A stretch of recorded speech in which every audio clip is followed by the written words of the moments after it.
Hello po, continue po ng ating paglalagay ng pataba sa ating luya guys. Tingnan nyo, napakalaki na malaki na yung laman ng ating luya guys na itinanim.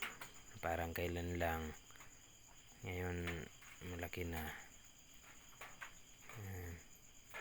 Lagyan natin ng lagyan guys.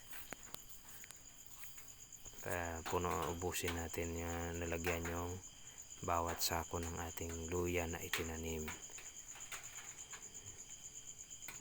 Saka sa sunod guys, damihan natin ang pagtanim. Kukunan natin ito ng similya guys para paramihin ng paramihin hanggang sa dumami. Makabenta tayo guys. Na pagpalain kapag dumami, hindi maka-income pa tayo, maka-extra income tayo guys. Kahit paunti-unti, sige lang, okay lang yan. Ganyan lang talaga ang buhay. Magsimula tayo sa maliit hanggang sa lumaki. Magtiyaga lang, magsikap. Yan.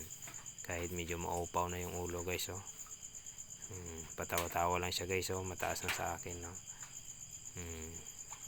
Mataas na yung luya natin. Please follow po, like and share, at mag-comments na din po. Salamat po.